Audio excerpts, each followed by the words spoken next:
I don't understand why anybody votes against bringing the idea and having the debate. And then you got all the amendments if you don't like the bill. This is a whole new concept of individuals that just want to burn the whole place down. It doesn't work. He's losing his grip on his party and maybe also his sanity, not looking very well there. But what was the thing that he was complaining about that they weren't able to pass?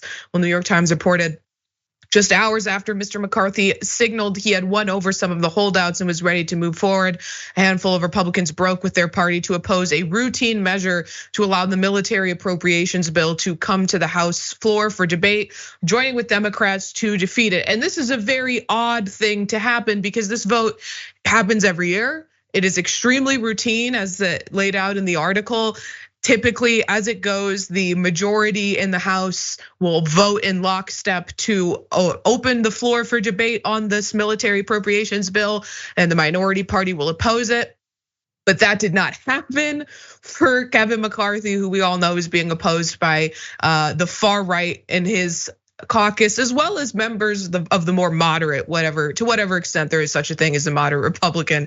What that really means now is just people whose seats are not safe because they are representing purple districts. But from them, he's getting criticized by them. From slightly his left, things are not going very well for him, that he couldn't even get this procedural vote through. And it's a stressful time for Republicans. We love to see it, folks. And what we also love to see is this tweet from Jake Sherman, Punchbowl News founder.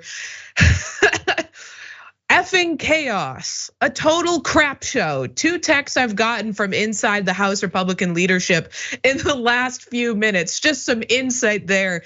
And I think it's important to highlight that that's Republican leadership. That's not just some, first term congressperson from Bumble F nowhere. Like, that is the Republican leadership who is describing it in those terms. Now, the main leverage that these holdout voters are sort of holding over Kevin McCarthy's head is the ability to motion to vacate the speaker. And for anyone who's unfamiliar with what that means, it's essentially saying we're going to dethrone you as speaker and then start moving to put someone else in his place.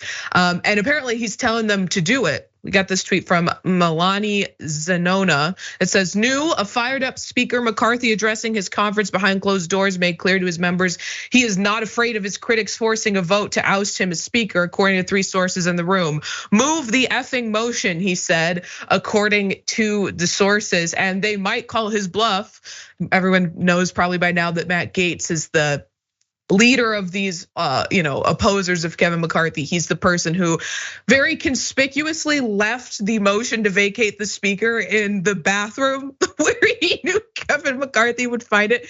And Brett, I'm like really enjoying this chaos in the Republican Party because whatever they're infighting, whenever that's going on right now, people are suffering because of it. It doesn't look good. It is a huge political loss for them. And the Democrats don't even have to do anything to look good right now.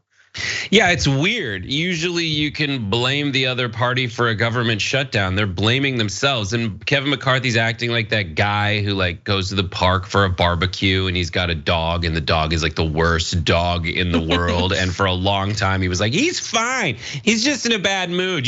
We have to ignore him till he settles down. And then when he lays down, everything's fine. But now he's at the point where that dog has all the ribs in his mouth and he's got the potato salad all over his face. He just ruined the whole barbecue. And now he's like, just all right. And then Kevin McCarthy he's quote fired up. What does that look like? The fired up Kevin McCarthy is, don't make me overpronounce my R's more than I already do. This is the only guy from California with a thick Wisconsin accent when he talks. He definitely has a Wisconsin accent to him. So this is happening. This is going on. The question now is how does the Democratic Party respond to this, right? And they're of 2 minds essentially. Yeah, it's really difficult for the Democrats in this situation, and for Kevin McCarthy, just to put it in perspective, this part of the vote is very just yeah, we'll talk. We put it to a point where we can talk about it. But the Matt Gaetzes and that whole part of the party, they're in this raw pursuit of power, but I think for its own sake. I don't know what they're really trying to leverage the establishment into doing, because the establishment of the Republican Party already doesn't want the government to do anything.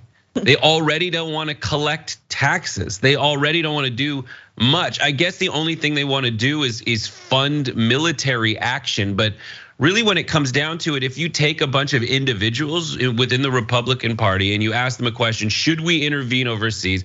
A lot of these folks that like Matt Gaetz are like, no. But when you corner them on specific investments, they're like, actually, yeah, that makes sense. And we should spend millions and jillions and trillions of dollars on border security. And we should invade Mexico, if you ask the Marjorie Taylor Greene portion of the party. So a lot of it just kind of falls apart. There's no coherent strategy. What they do know is that they kind of have Kevin McCarthy by his short and curlies, and they're just flexing on him for that. And it's not to any specific end that I can determine that's actually functional, other than just further telling the establishment that this is Trump's party. But when you ask Trump about specific things, he'll be like, yeah, just pass the damn thing. It's not making any of us look good. Right, and especially like highly like evidenced by the fact that Matt Gaetz is arguing both that we need to massively slash spending, in the budget that's passed, but also we need to massively increase spending on border security. So I mean, it's absolutely ridiculous.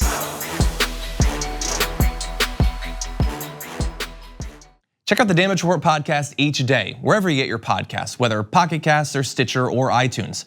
You can join me as I give you the news and stories you want, with a range of co-hosts and interview guests jumping in on the fun each day. Again, that's the Damage Report, wherever you get your podcasts. And if you get them at iTunes, don't forget to rate and review. Sometimes I'll read them live on the show.